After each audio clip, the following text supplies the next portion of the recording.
le mouvement citoyen, le citoyen inconnu, par son approche comparative des projets de société présentés par les candidats gouverneurs et vice-gouverneurs aux députés provinciaux du Maniema du 2 au 3 mai 2022,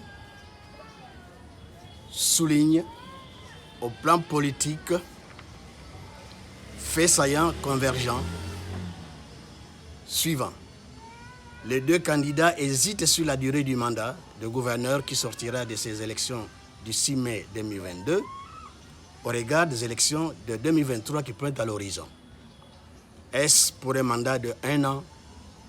Le réalisme exige que l'on soit prudent car le temps est trop court. Est-ce pour un mandat de 5 ans, tel que la Constitution de la République le prescrit en son article 198 qui stipule que les gouverneurs et vice-gouverneurs sont élus pour un mandat de 5 ans renouvelable et ils sont investis par ordonnance présidentielle? Est-ce que le chef de l'État va-t-il déroger à cette loi? Et son acte va se fonder sur quelle disposition de loi? Faits saillants divergents. Les citoyens inconnus constatent que depuis 2006, les gouverneurs élus qui ont été plébiscités par leurs partis politiques ne se sont jamais souvenus du peuple, le souverain primaire et le mandant. Ils se sont enrichis au détriment de ce peuple, clochardisé aujourd'hui, à souhait, par cela même qu'ils veulent revenir au pouvoir au nom de ce même peuple. Entre, d'une part, le candidat gouverneur qui a pendant 15 ans travaillé au profit de son parti politique et le sien propre, est fort d'une expérience dans la gestion politique et l'administration publique de la province, laquelle province n'a jamais connu de progrès, mais s'afforce toujours davantage dans le sous-développement. Et d'autre part, le candidat qui, pendant 15 ans, travaille au profit du peuple du Maniema, à travers des actions de développement, sans qu'il soit mandaté par le peuple, mais qui animait seulement de l'esprit d'abnégation, d'apostolat et d'amour du prochain, et sans attendre en retour quoi que ce soit à son profit personnel,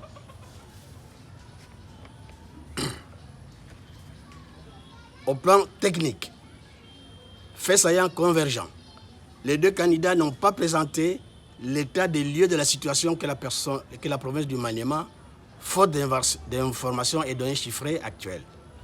L'état des lieux, rappelons-le, indique l'ampleur des défis à relever, le niveau de précarité et de vulnérabilité. Il est chiffré et indique le processus d'évolution vers le haut ou vers le bas. C'est cette ampleur mesurée et quantifiée qui aurait pu justifier leur programme d'action prioritaire ainsi présenté devant les députés. En clair, le diagnostic a été posé, mais l'ampleur du mal n'est pas connue car il n'a pas été mesuré, quantifié et actualisé à la date de ce jour.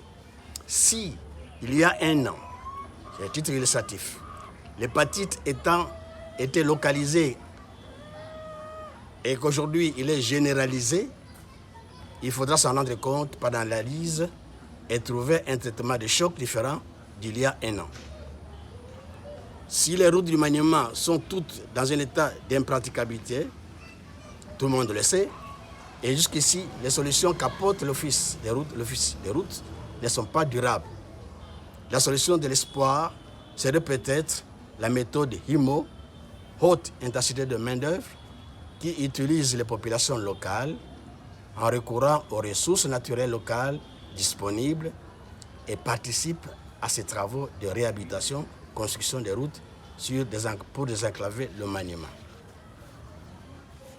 Le mouvement citoyen, le citoyen inconnu, recommande donc aux députés de saisir la solution de l'espoir, celle de voter le candidat qui, pendant 15 ans, animé d'esprit d'apostolat, a réalisé des actions de développement antérieures, sans mandat du peuple, mais fort de ses capacités et compétences managériales avérées, particulièrement au plan de couverture géographique sur tous les 7 territoires, carte de visite très riche, confiance renouvelée avec les bailleurs de fonds internes et externes, vision de développement social de la province, ambition justifiée de diriger le Maniema et sortir les populations de la pauvreté.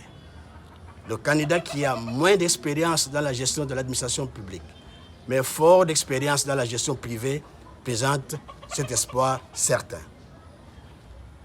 Les États-Unis d'Amérique ont été bâtis par le secteur privé. Les fermiers sont les bâtisseurs de cette grande puissance économique du monde.